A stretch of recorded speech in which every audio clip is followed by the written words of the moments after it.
Hey team, I'm Alex and welcome to the channel.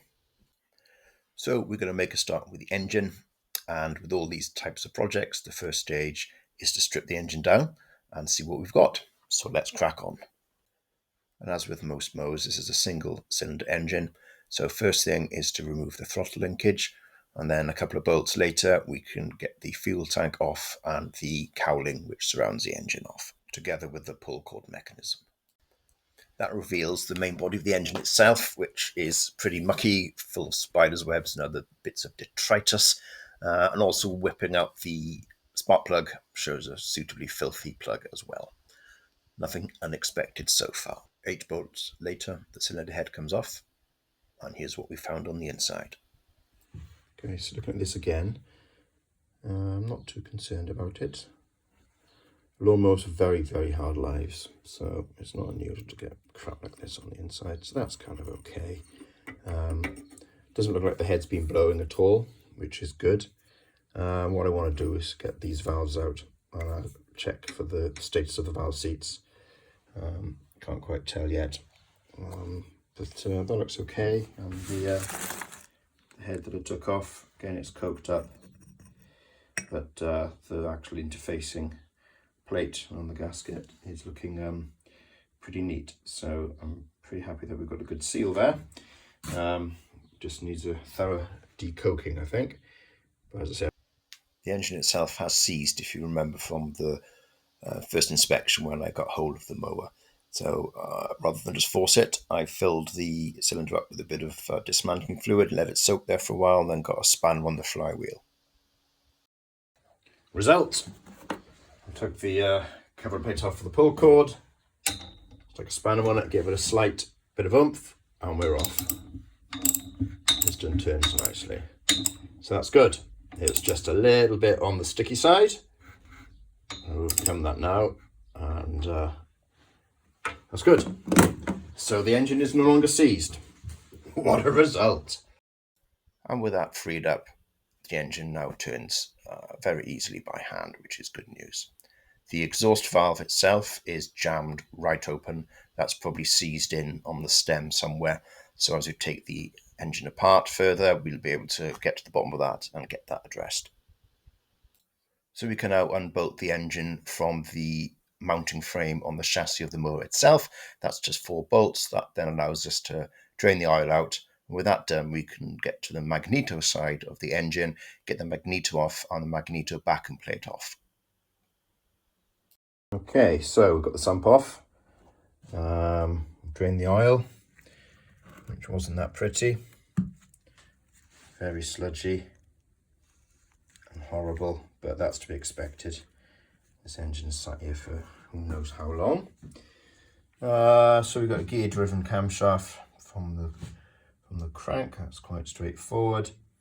So there's my dipstick pointing at me, and that's the tail end of the piston and big end bearing. So without further ado, I need to get the camshaft out, because then I can get the valves out and have a look at those. But I suspect to take those out, I've got to take the crank out first. So that's my next job. Well, it was indeed crankshaft out, and of course the piston as well. The bearings themselves are looking in good condition. They're white metal bearings, so there's no bearing shell as such, but all that looks satisfactory to me. So it's valves next. Open up the valve chest, take out the crankcase ventilation spring, and then pull out the cotter pins. After you've compressed the valve springs, then the valves themselves drift out. The exhaust valve had jammed, as I'd mentioned previously, so that did require a drift, and I gently tapped it out from underneath, and with that out, that was done. And then the last item to come out is the camshaft. That is held in place by a dowel that goes all the way through the engine. So you take that dowel out with a drift, and then the camshaft lifts out. And that's the engine disassembled. Well, engine on a bench. Well, just the internals anyway. The external bits, carburetors and flywheels, are just tucked down there. So, got a bit of a fight, but not really. Only one valve gave me some issues. So, quickly run through it. The sump, there's some sludgy stuff in there. When I drained the oil, it's pretty ghastly. Looks like there's probably some water in there as well. notwithstanding that, things do tend to settle and go horrible when something hasn't been started for a while. So that will just clean it all out, and that'll be kind of okay. And then the main engine is looking all right, and there's the cylinder head that we've seen before. Piston. Okay, pistons are actually in very good shape. There's no scoring of note on the skirt, and the bearings are white metal bearings rather than sleeved bearings, but they are in excellent condition. The smallest amount of pitting may be there, but I am very happy with how those are looking, and because the white metal, they were very, very expensive item to re-sleeve, as Nick will tell you from his experiences on his Austin. So I think we leave that alone. The bearings look okay. Crankshaft, again, looking all right. Again, for a lawnmower, it's just a lawnmower, but it's a very special lawnmower. But again, they're looking at the journals are looking okay. Camshaft. Interesting exercise to get out because it's got a pin which locates it, so you have to that hole in the main body there. So you've got to drive it out, which you did with the drift. So we've got the cam out, and the lobes are looking all right. Again, I don't think there's anything to worry about on the lobes. And then finally the valves. So the intake valve that just fell out. That's in good nick. And you can see the valve seat there. It's actually nicely polished already. I'll regrind them anyway, but that's that. And then the exhaust valve, this is the bugger. As you can see, it's corroded to hell, and that was why it was not playing ball. It had essentially corroded itself into the valve guides. And then so the deep cleaning phase now begins, starting off with the valves. Give those a soak in general all-purpose cleaner and get a really good polish with wire wool, and they've come up lovely. And the block itself has been soaked in evaporust overnight. Okay, so a little quick update on the valves. So this is the exhaust valve after a good old clean and polish, and soaked the block in evaporust for a couple of hours and given it a good old degrease as well. And the exhaust valve in here was jammed. I had to push it out with a drift. So how about that? Get in. So that valve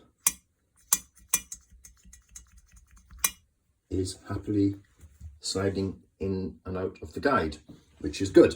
So I've just had some evaporust, and I gave it a little clean on the inside with my bottle brush, and it looks like we've overcome that problem, which is good. So the next phase now is to grind the valves in and just confirm if I can get a decent seat on that contact patch there, which is the final hurdle we've got to overcome. The inlet valve will be fine because that's nice and shiny already. So hopefully, okay, as you can see, I've just done a few goes with coarse paste, and you can already see the contact surface developing on both the valve seat and the block itself. It's still a way to go, so I'm going to do a few more iterations with coarse, and then when I'm happy with that, I'll move across to fine, and we'll see if we can get a good seat. And that's exactly what we ended up after a bit more grinding on both the exhaust and the inlet valves. They all ground in lovely, got a good seat, so that job's now done. A closer look at the piston showed that the rings had in fact seized on, and I could not shift them.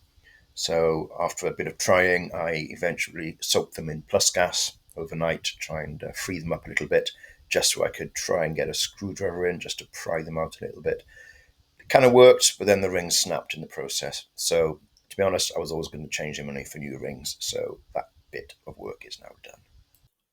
Got busy with the paint stripper on the sump, head and block, and got those all cleaned up nicely. That left the final issue of getting the exhaust out of the exhaust port itself, and that proved to be a bit of a fight. Okay, things are progressing well in terms of paint removal and cleanup. The only issue I've got at the moment is the exhaust pipe here, which is screwed into the block, is not budging. There's nothing on earth I can do at the moment that's going to get that free. So it's time, I think. Oh baby. Well, despite my enthusiasm, the application of heat still didn't work. So the next stage was to weld a nut on the end, which I did, got an M16, welded that on, hooked a spanner on it. That didn't shift either. So I applied some more heat and a liberal soaking of penetrant and releasing fluids. And then I got up the big boys, the Stilsons. And at last that did the trick. The combination of heat, penetrating oil, and sheer brute force with the big pair of Stilsons got that off, which was a relief, and the thread on the inside looks intact.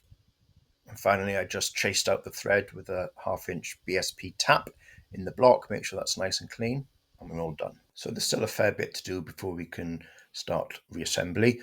We've got to look at the ancillaries, specifically the fuel system and the ignition system.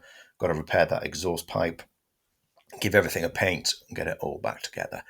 That's all subject of a future episode. So I do hope you have enjoyed watching this and for getting this far. If you have done, please can you like, comment, and subscribe? And I'll see you at the next episode. Thanks for watching.